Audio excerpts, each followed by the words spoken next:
Kopi Podcast, ilmu siap diminum.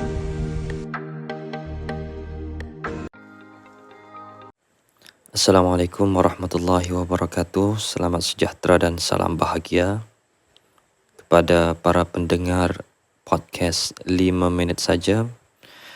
Hari ini bersama dengan saya Awab bin Hilmi. Jadi pada episod kali ini kita akan mengupas satu buku. Jadi kita akan ambil inti daripada buku-buku ni. Itu buku seorang tokoh yang sudah pun mengubah alam teknologi ataupun alam IT di dunia ini, khususnya di era yang kita duduk sekarang ni. Walaupun dia sudah meninggalkan dunia ini, tapi nama-nama dia masih jadi sejarah bagi dunia ni. Iaitu kita akan mengulas tentang tokoh IT di dunia ni, iaitu Steve Jobs. Mungkin kita sini pernah dengar nama ni. Dia adalah seorang Amerika dan dia seorang yang menciptakan iPhone yang telah pun menjadi panggil telefon yang setiap orang kena pergi dan kena beli, iaitu iPhone. Walaupun dengan harga yang sangat tinggi, tapi dia dapat benih hati orang untuk membeli iPhone ni. Itu Steve Jobs inilah sebagai pengasas dan juga orang buat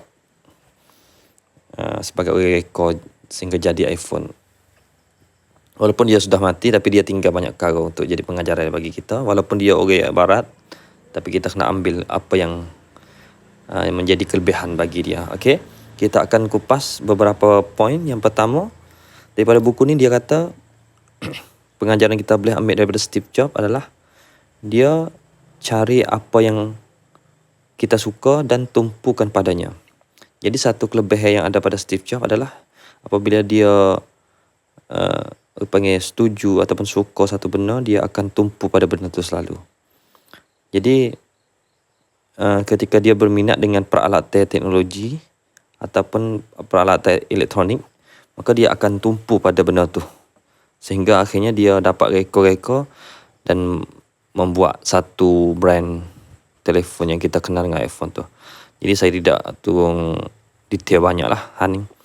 Tapi jadi salah satu contoh yang kita dapat ambil daripada Steve Jobs adalah apabila dia suka satu benda, sama ada IT, teknologi, maka dia akan cari dan dia akan cari sehingga dia dapat menemukan perkara yang lebih baru daripada yang dia tahu. Tu dia menciptakan satu benda yang lain. Ini adalah satu inovasi baru bagi dia. Dan yang kedua pengajaran yang kita dapat ambil iaitu belajar dari orang hebat.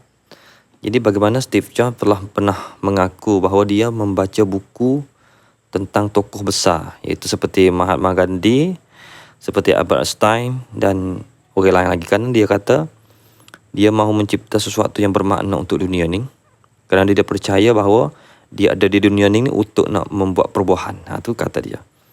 Jadi pemikiran seperti inilah kita perlu ada pada kita dan juga menjadi asas bagi kita. Kerana kita, apabila kita tengok orang hebat, kita akan merasa kita akan kena belajar dengan dia, untuk curi ilmu dia, untuk curi apa yang ada pada dia. Jadi belajar dari orang hebat. Yang ketiga, fikirkan berbeza. Sebenarnya berbeza pandangan itu satu hal yang molek lah. Bukan berselisih, tapi kita berfikir dari sudut yang lain. Steve Jobs pun adalah salah seorang yang berfikir berbeza. Jadi bagaimana dia fikir berbeza? Dia melihat dunia ni dengan cara yang unik, pelik, dan tidak takut untuk nak buat satu benda yang baru. Walaupun orang kata tak mungkin jadi, tapi dia melihat dari sudut yang lain. Jadi waktu kita boleh ambil. Dan yang kelima, yang keempat adalah terima kegagalan. Jadi Steve Jobs tidak takut untuk gagal. Dia percaya bahawa kegagalan ni adalah bahagian penting dalam proses dia nak belajar. Jadi dia tak takut untuk nak gagal ataupun untuk tidak berjaya. Jadi kegagalan itu adalah sebahagian daripada kejayaan dia.